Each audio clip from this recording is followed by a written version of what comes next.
We're really happy that you're here today.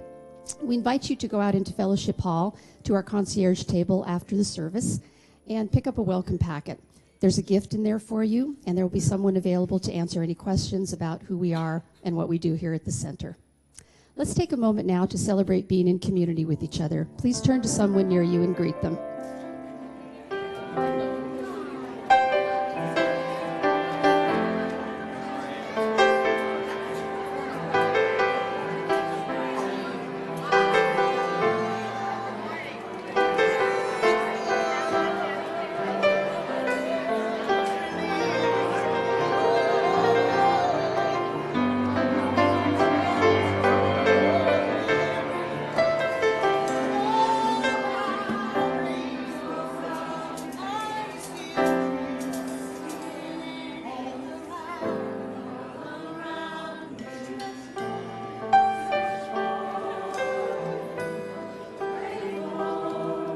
Each week, we take a few moments to sit in silence together. In order to ensure a sacred atmosphere, that we ask that you please turn off your cell phones at this time for the remainder of the service.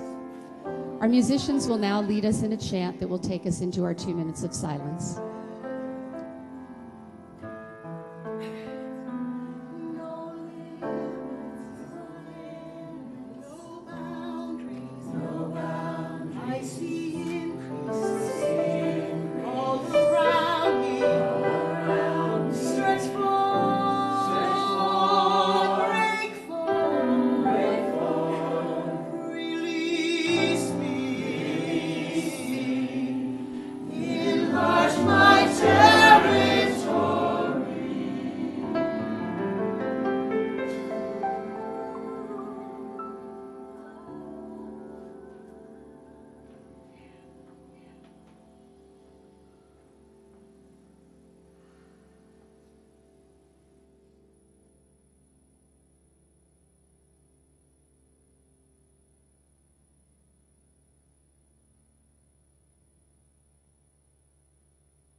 Let's pray.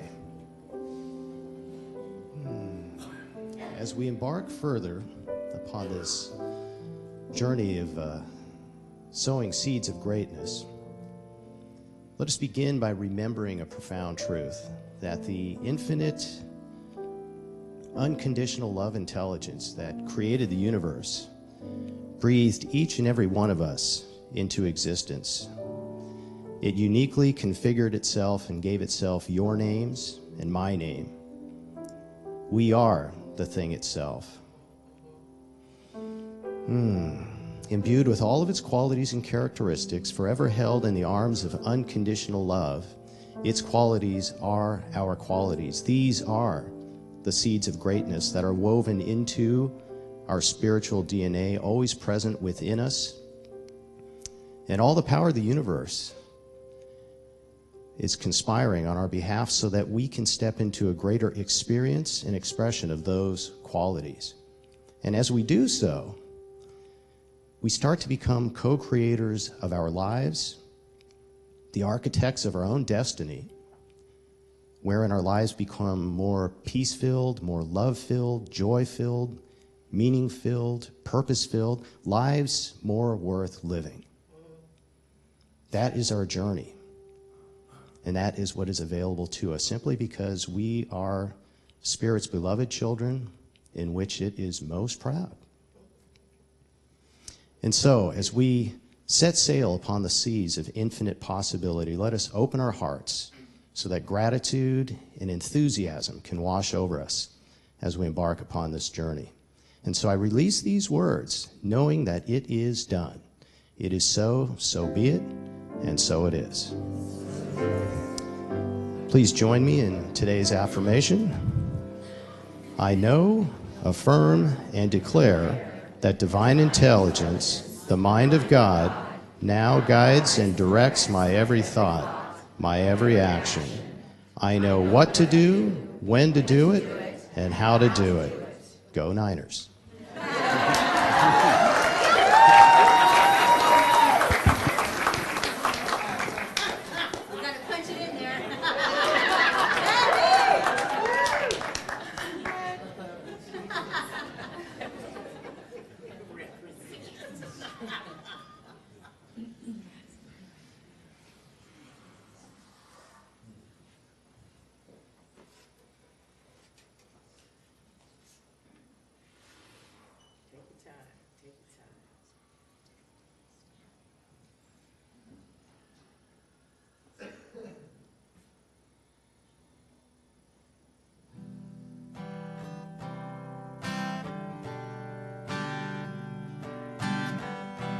To be humble, to be kind,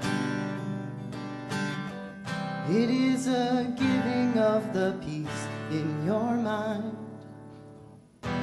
To a stranger, to a friend, to give in such a way that has no end. We are love, we are one. We are how we treat each other when the day is done. We are peace, we are warm. We are how we treat each other and nothing more. To be bold, to be brave, it is the thinking that the heart could still be saved. And the darkness can come quick. The danger's in the anger and the hanging on to it. We are love, we are one. We are how we treat each other when the day is done. We are peace, we are war. We are how we treat each other. Tell me what it is that you see. A world that's full of endless possibilities. Heroes don't look like they used to. They look like you do.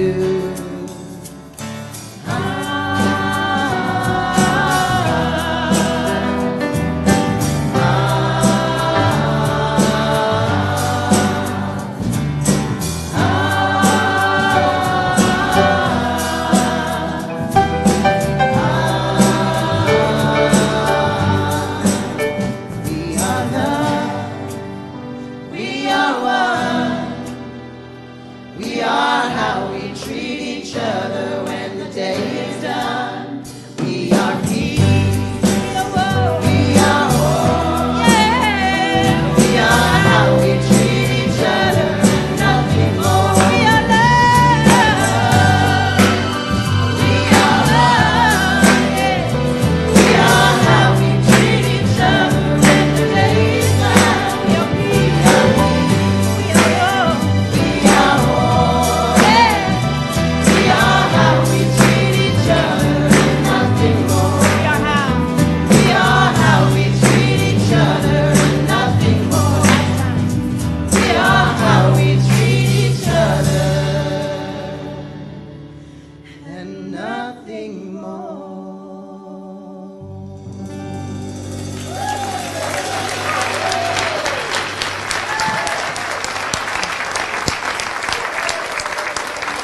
Good morning.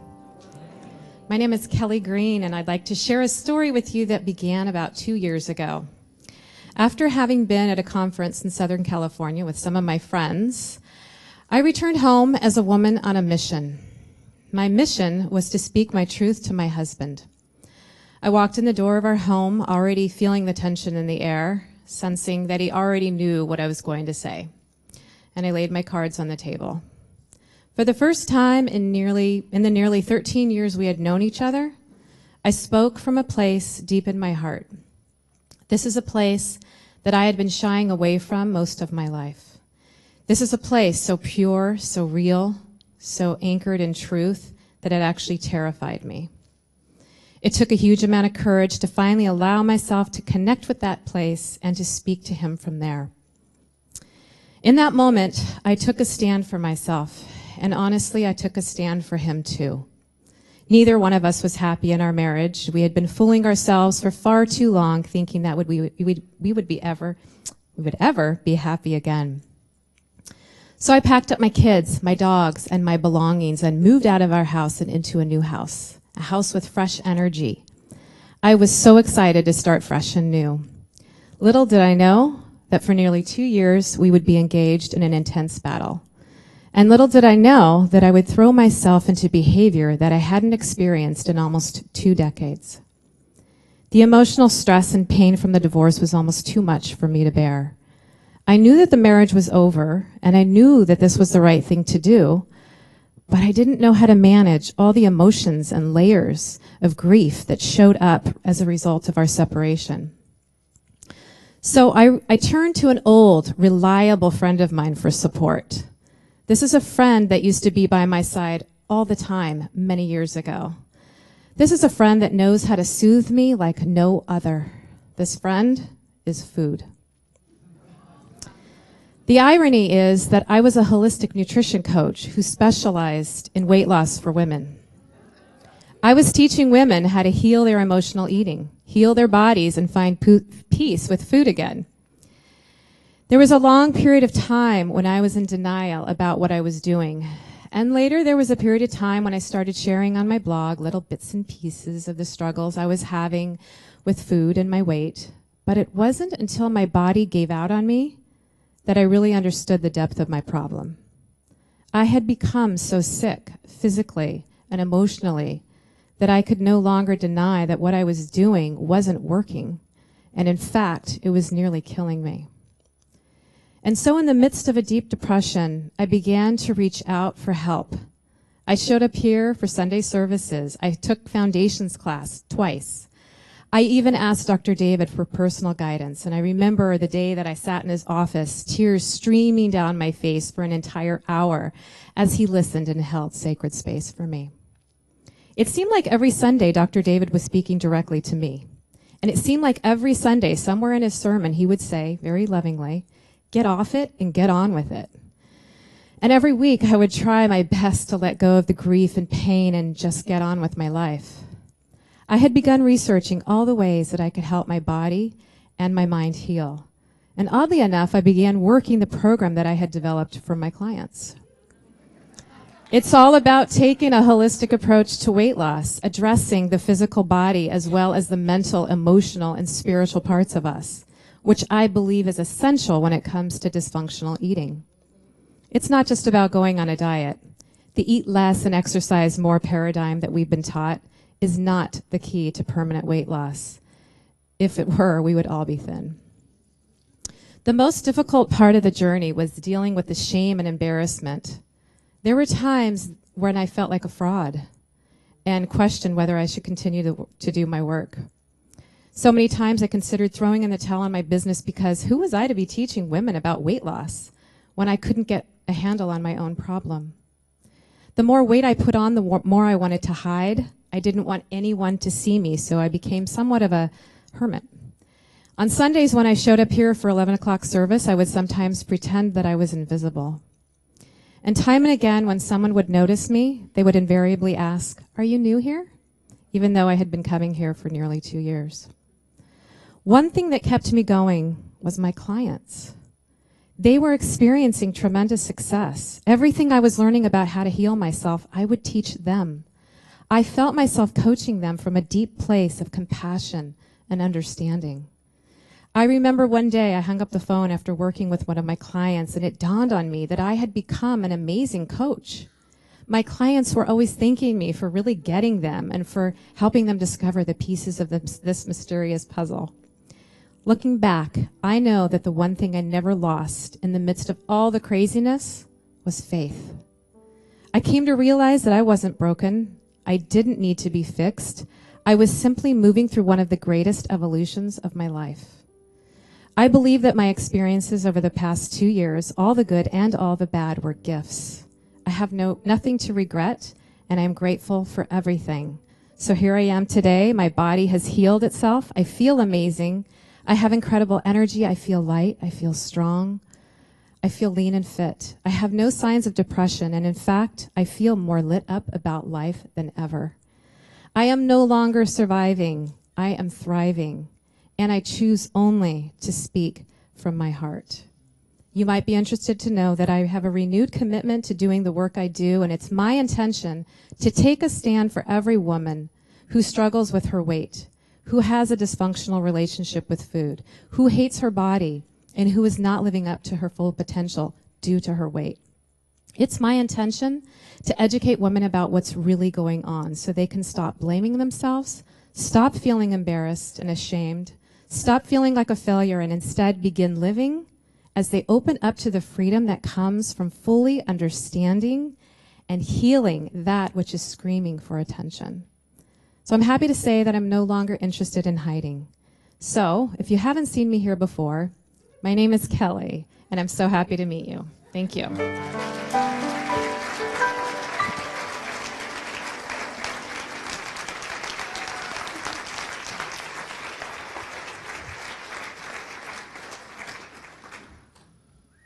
Hi, good morning, everyone. How are you? Awesome. In case you missed the memo, Dr. David is on a trip to Bali with Reverend Dr. Edward Filyoun from Santa Rosa and about 30 other members of this community. If you haven't had a chance, the pictures out on Facebook are beautiful. They are truly in paradise. And so are we, you know. I do want to welcome you on Dr. David's behalf to the Center for Spiritual Living, where we honor all paths to the Super Bowl.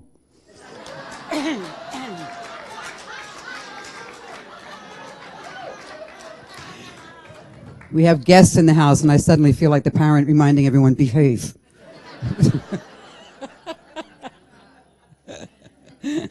Don't let the color scheme fool you. You are welcome here. For those of you joining us online, thank you. Happy Sunday and good morning. Good morning. Speaking of football, I heard the best story about, it was a little bit odd, but it was someone who was like a really diehard fan, and dream of all dreams, they got a ticket to the Super Bowl. But I mean, a ticket, really good seats. And because I don't know football, I can't tell you what a really good seat is. I'd say something like, yeah, it was kind of in the end zone, I think. I don't know what that means. But, and they could be terrible seats. I don't know. I just watch it and yell when I'm supposed to. Hey! I look at who's yelling and I join along. So anyway, this person had gotten tickets to the Super Bowl, and he was really excited, and he's sitting there, and like right not too long after the game started, he noticed that there was a woman sitting by herself with an empty seat next to her, and he's like, wow, an empty seat at the Super Bowl. So he's asked her, it's kind of odd to see an empty seat at the Super Bowl. Were you stood up, or are you here by yourself? And she said, oh, it was a lifelong dream, and the seat was for my husband, and he passed away. And he said, I am so sorry. He said, I'm really so sorry. And then he couldn't read it, like a little while later, he said, so was there no family member or friend that wanted to come with you to like the Super Bowl? And she went, I know, right? Beats me. She said, they all insisted on going to his funeral. So, I know. We are serious fans here. There is no in between. I have never met such serious fans. Well, I mean, I'm from Brooklyn, right? So go Yankees. But I know, deal with it. Okay? There are a couple of times a year that I don't wear black and orange. Sorry. But I went to these two different coasts and serious hardcore fans. And now on to actually what I'm supposed to be talking about today, which is not football, but our topic today. You know, we've been our whole new year, and we're sowing seeds of greatness, and it's a new design for living. And our topic today is first things first, which is lovely until you actually sit down to try to write a talk about it. First things first. And I go to every minister's amazing source, which is Google. Come on, you know, I'm just kidding. But I did Google it. And you know, you Google first things first, and it comes up, it's an idiom. And it says, more important things should be done or considered before other things. Duh. Like, all right, that is so unambiguous and not so inspiring. Until you really get with it. You really have to sit with it. More important things should be considered before other things. It's one of those idioms that seems so simple until we forget to put first things first. That's easy. It's so easy to forget to put first things first. And in fact, that whole duh is so simple that it becomes then annoying for me. First things first. I was reading about a story that Victor Borgia told about a couple who was going on this extended vacation. They were going like on an around the world trip, and they packed for a long time. They were going to be gone a long time, like months. And they're standing waiting to check their bags, and all of a sudden the husband says to the wife, "We should have brought the piano." She looks at him, she says, "The piano?" She says, "We have 16 bags. We have 16 pieces of luggage." He said, "I know, but the tickets are on the piano." First things first. First things first. You know, the other place we can look, because it's not a new idiom. Did your mother ever tell you that? First things first. That's how I hear it in my head, which is probably the other reason that this was such a fun talk to write. Because I had that going on in my head. First things first. Whatever. Whatever. We didn't say whatever. We just kind of went. So, seek ye first. That's what really came up. Seek ye first the kingdom, and all these things will be added unto you, or given unto you, or opened unto you. It depends on which version you're looking at. But seek ye first the kingdom of God. That's where this really started to put some rubber to the road, you know. Started to carry some weight. And there's actually a radio program that was delivered in August of 1953 by Dr. Martin Luther King. And the name of that broadcast was called Seek Ye First, or First Things First. And on that program, he said, here we human beings are wanting the good things of life. We're saying, I want what I want when I want it. You know, and Scripture says, seek ye first. Jesus said, you ought to have them. But they will never come until you fulfill a prior condition, unless first things are placed first. Then and only then will these things be added unto you. Unless first things are placed first, then and only then will these things be added unto you. Seek ye first. How did that man come up with that? How did a man who was arrested 29 times in his lifetime have that drive, that passion to still keep going, to still keep doing it? How did a man who traveled 6 million miles in 11 years and spoke at 2,500 events be able to stay grounded and keep putting the first thing first? How did he remember to do that? Do you know at 35 years old, he was the youngest recipient of the Nobel Prize? And the cash prize is $54,000, which he promptly donated back to the civil rights movement. He gave it away. He gave it away. Seek ye first. He was 15 when he entered college. That's how smart he was. And he was ordained before he finished college, which was probably why he was able to probably write this talk a lot quicker than I was. I was a late bloomer. 50 honorary degrees. Seek ye first. Seek ye first. And it's simple, but only if you remember to put the first thing first. You know, otherwise you're standing there at an airport wondering why you didn't bring a piano. You know, or maybe you're like my sister. I remember talking one day to my sister and said, you know, we were once again complaining about our childhood. It was before I realized that you're never too late to have a happy childhood. Never too old, rather, to have a happy childhood. I get that now. However, at the time I didn't. And I said, I never even had a surprise party. You'd think someone would have at least given me a surprise party. So my sister decided on my 25th birthday that I was turning 25 and she was going to throw a surprise party for me. And you know how to make a party, right? You send out your invitations and you do all the shopping and you prepare all the food and you know, maybe get decorations and all the things that go into planning a party. And hopefully somewhere along the way, if it's a surprise party, you remember to make sure that the guest of honor is available.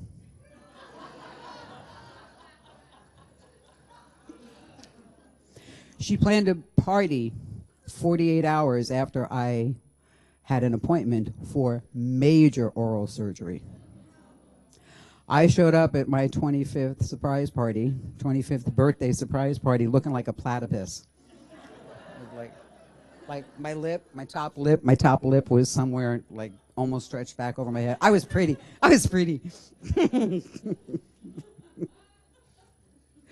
I also heard a story about an Eastern Airlines flight that took off from New York to Miami, and as the crew was preparing to land, the captain instructed the engineer that the landing gear light didn't come on and to get a bulb and try to fix it because maybe the bulb was shorted out. So the engineer began working on this little light, and then the co-pilot got preoccupied with this little light, and then he and the engineer and the captain together began thumping on it and punching it, kind of like you do with your laptop, because it's not going fast enough, thinking that they could get it to come on. And no one, for some reason, thought, well, let's manually put the landing gear down, or let's abort the landing. And Flight 401 crashed into the Everglades on December 29th, 1972. And a lot of people say, oh, well, it was mechanical failure. No. That plane crashed for one reason. The crew had the wrong priority. See, they were doing the right thing, but they were doing it at the wrong time. They were doing the right thing, doing it at the wrong time, and they forgot to put first things first. First things first. This is a daily struggle for me, first things first. Fortunately, no one is in imminent danger when I forget to put first things first. You know, I'm not a pilot. I'm not a brain surgeon. But I have emails to answer. I have phone calls to return. I have stacks on my desk. I have classes to prepare for. I have that box under my desk that should have been filed a year ago, and it just sits there as I keep adding to it. It mocks me every time I throw a piece of paper in it. It mocks me every day. I have that. I have to eat. I have to sleep. I'm supposed to be accountable and exercising. And oh my God, tax season is creeping up. How did it get to be almost April again? Because it will be, you know, any minute I'm going to blink and it's going to be April. And oh yeah, there was that container that I stuffed papers in all year long because I didn't follow through and say, no, I'm going to take care of it every week. I didn't do that, right? So the list is endless. Oh, and I have to pray and meditate too. This spiritual stuff is hard.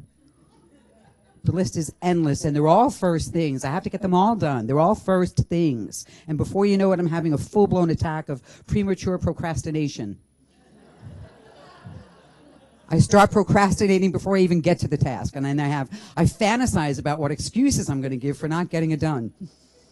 I have a ministerial student friend of mine who's taking her finals right now. She graduates this year, and she posted on Facebook the other day, it's amazing how clean my house can get when I'm supposed to be studying for my psych exam. Is that right? I was like, right on, sister. I hear you. Premature procrastination. Just, you know, and every Friday every Friday, because I'm still accountable and I'm still maintaining, I'm not on a diet, right? I'm on a lifestyle change. So every Friday, I make sure I stay accountable, and most every Friday, sometimes every other if I'm traveling, but I go to my weight loss lifestyle management group, and we check in with one another. We keep one another accountable and progress. And I went last Friday and I was like, oh yeah, my goal this week, eat less. And it was like, woohoo, drop 3 pounds. I did good. And oh yeah, exercise 3 days. I'm going to commit to 3 days this week. I have a sermon to write. I didn't get to that. And I'm already figuring out what I'm going to tell them next Friday as to why I didn't get to it. Like, seriously, premature procrastination.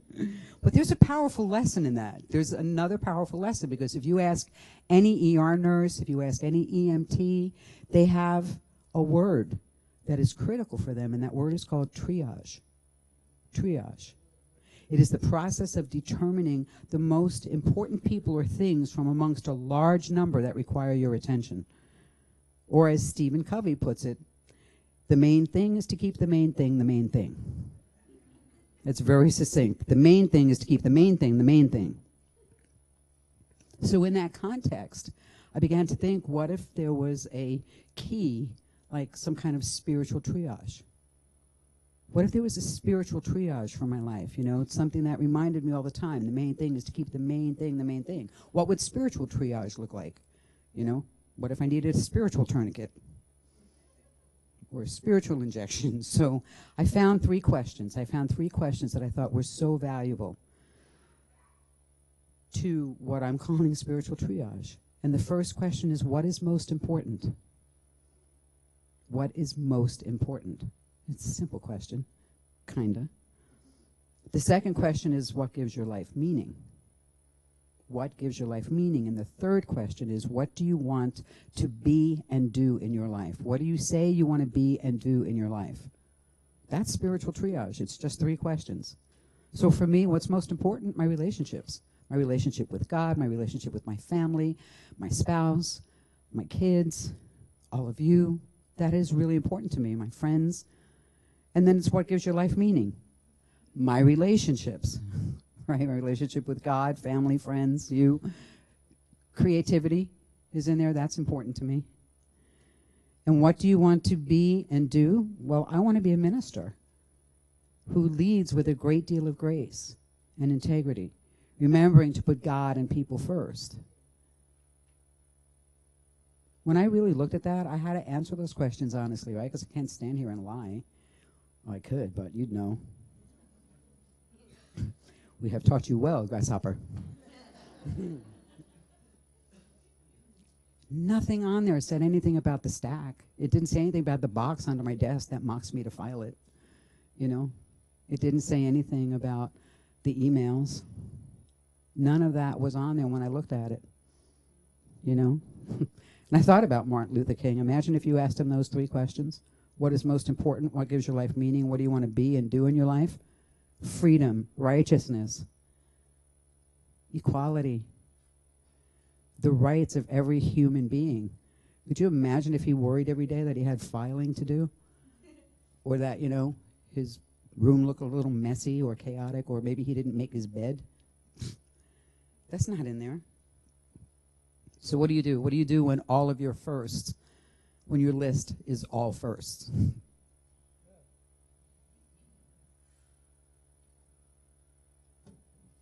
I found another valuable lesson also from Stephen Covey is that I can put things under 2 headings.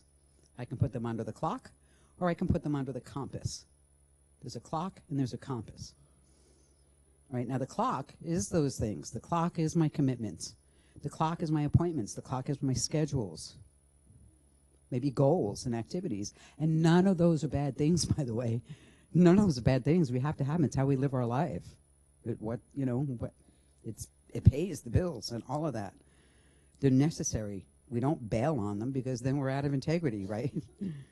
But the compass is my vision. The compass are my principles. The compass represents my life's purpose, my true north. What is my true north? So when I say it's important on how I live my life, if I let too many of the things under the clock get in the way of the things under the compass, then I find myself off course. I find myself out of spiritual integrity, and I oftentimes get downright cranky. Downright cranky.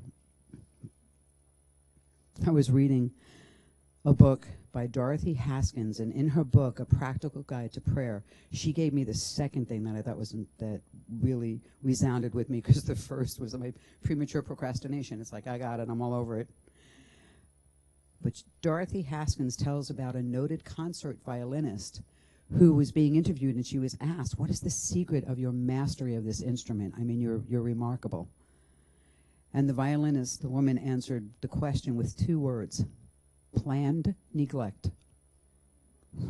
Wow, planned neglect. And then the violinist explained, well, there were many things that used to demand my time. When I went to my room after breakfast, right, get up, I'd eat breakfast, the same routine.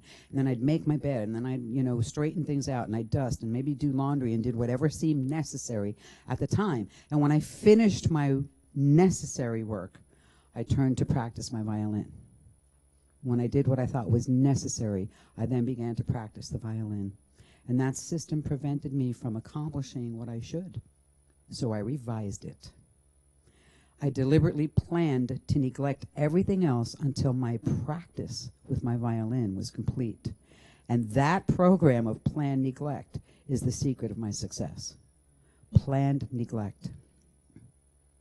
Now, I'm not a concert violinist. Not even close. But if I claim that my spiritual practices are important to me, I'm certainly not going to skip my prayer and meditation over making the bed in the morning. I could plan to be capable of getting it all in there somewhere. I could, but that's not my typical MO. My typical MO is to be running late, or running by the seat of my pants. And sometimes when I get in that mode where the clock instead of the compass is running my life, my prayer will look something like, as I'm throwing the sheets on the bed, it's like, okay, God, thanks for this bed, a good night's sleep. I know I'm going to have a good day. It's already done in your mind. Bye.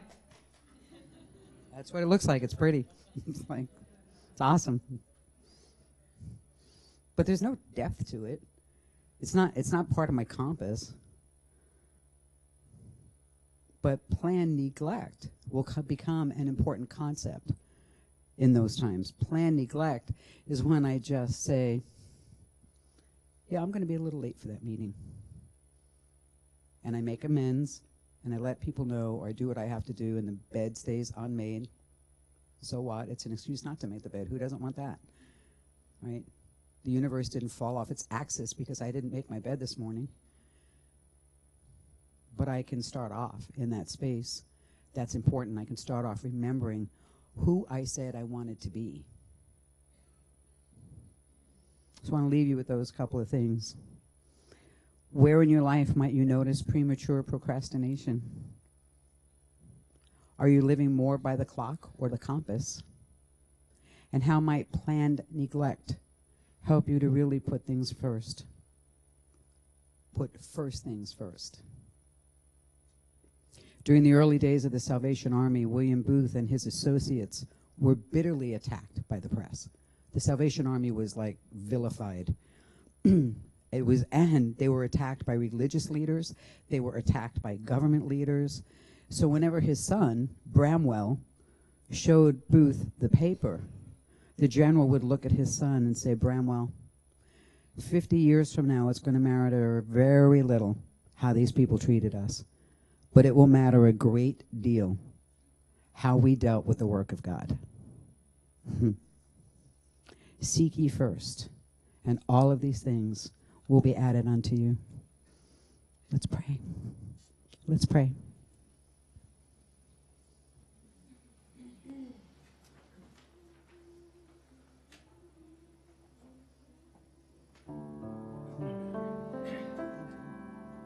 Can I just say I love having you here, Dave, and choir, and Billy, and Dave, and who am I forgetting? Billy, Dave, Dwayne.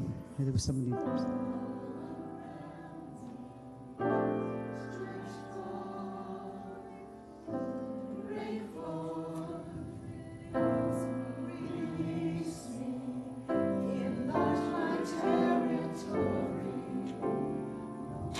No limits. no boundaries.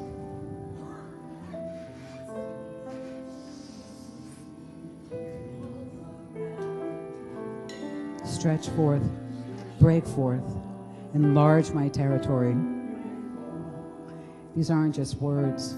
These aren't just lyrics that somebody wrote. It is a way of life. There is no limits because nothing is impossible with spirit. And there is that spirit. There is that presence, and it is the only one. It is source, power, love, everything. It's right here, right now, ever present, because we are never, ever separate from it. Any inkling, any thought of separation is merely just that, a thought that just goes that fast.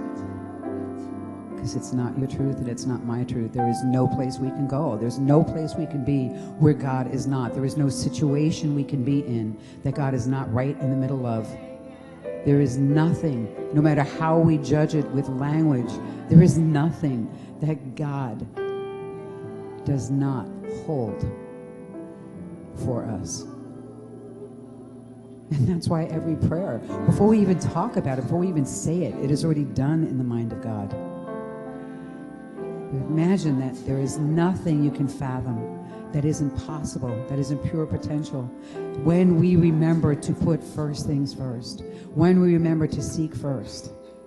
And so when we start from that place of what we know and who we are and who God is and what that power is, when we start from that place, everything is given unto us. Everything opens and the world is remarkable. And life is remarkable. And you are remarkable. Because you are God's beloved, and so am I. We're never separate, never. And there are no limits, and there are no boundaries. It's all good. It's all God. And then what do? We sit back and say, thank you. Wow. Wow. Like, holy cow, wow. God is awesome. Life is awesome. And in that gratitude, I release me. The song says, release me. Enlarge my territory. And it just expands and expands as we release it, we let it go and say, just thank you. All is well. And so it is.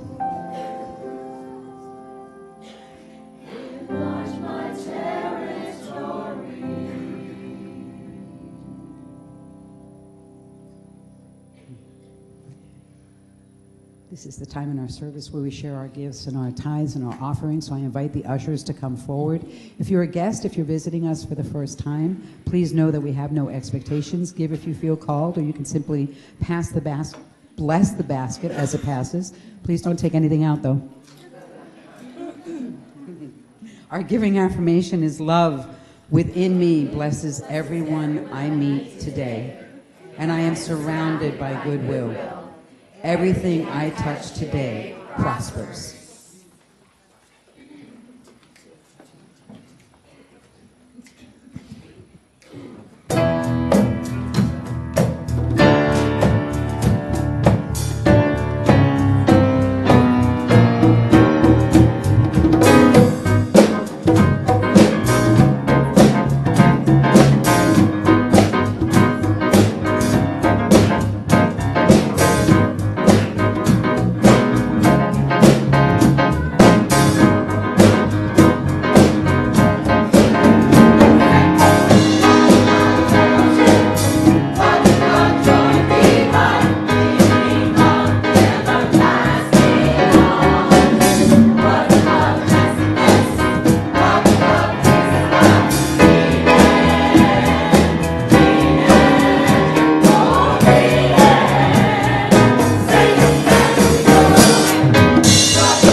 Johnny Carson, do you remember him?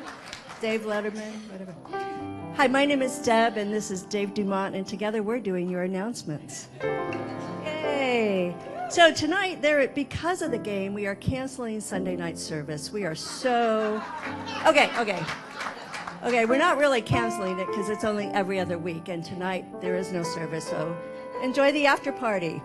And because we do believe in after parties, the offices here will be closed tomorrow. Oh, no, wait, I'm sorry. I really felt bad about making that a joke because tomorrow we are closed to honor Martin Luther King Day. So please be in service somewhere in his memory. Do you have a song, an MLK song? Hello? Okay, no. Never mind. He practiced, but you know. And this week we had two beautiful services. We have, or opportunities at the center. We have our Wednesday night Sowing Seeds of Greatness with Reverend Susan. We're studying affirmative prayer in January, and this week's theme is Giving Thanksgiving, that part of the affirmative prayer. And on Thursdays, we sit in silence and eat a beautiful meal together in the Awaken Thursday. That is a beautiful event. We also, and we're reading right along with your bulletin here, on Friday the 24th is the Reclaim Your Vitality. It will be a free speaker that night, an international lecturer who has spent time doing humanitarian efforts in the Himalayas. It should be amazing. And if that's a little bit too deep for you, you can join the women, if you're female, for their bowling night, Bowling with Buddies at Cambrian Bowl. It should be a lot of fun. I don't know if you can do both events, but you could try. And we have next Sunday, or the Sunday the 26th is our monthly visioning. And that's the Sunday that we start our January outreach, which is a beautiful program. It's Snuggles and Love for Children, wherein you bring a small to medium large size stuffed animal for the kids who are in foster care and who are, when they go to court and they're facing the judge and the attorneys, they get to take that animal with them. So please, we should all participate in that. It's a beautiful, beautiful thing. And then, if you are done playing with your stuffed animals on Monday night, you have an opportunity with Dr. David to grow up. Though I don't understand why he is teaching that other than he's not here, I can say that. But they do say you teach best what you need to learn, and he is going to be teaching. He's going to be teaching us how to be an adult in relationships, and we should just all be there just to give him a hard time. And on the following Friday, January 31st, if you really didn't want to grow up, you can join Em and me to do Creative Brilliance. Yay! Because you have to be a kid and you have to play, and we have a lot of fun, and it's just a magical time. So we're happy to be back again. And I just want to say, save the date, March 2nd, for our annual red carpet event. Yay! And the women's ministry is going to be hosting that. Everything else is in your bulletin or on the flyer wall. Thank you so much for your time.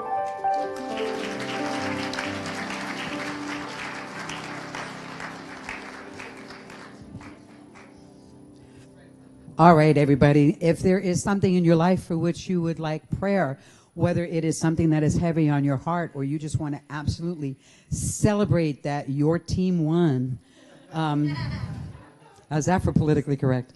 You can take a seat in the chapel area, and one of our licensed practitioners or practitioners awaiting licensing will be more than thrilled to pray with you. It is our gift to you. We do it so every Sunday. And anything else? Did I leave anything out? Did I forget anything other than, again, thanking our amazing musicians today for holding the space?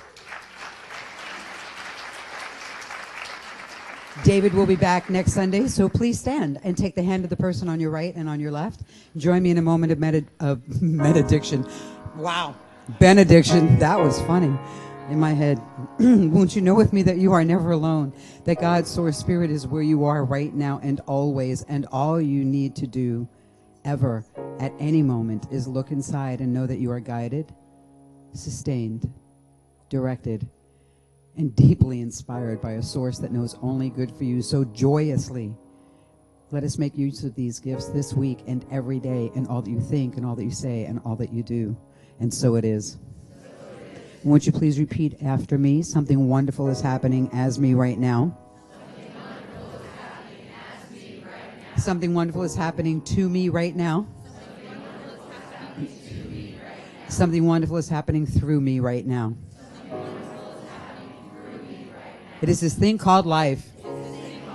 Life is in my mind. Life is in my body. Life is in my relationships. I think it. I feel it. I believe it. I accept it. I express it just the way that it is and just the way that it is not. Thank you, life. Great week, everybody.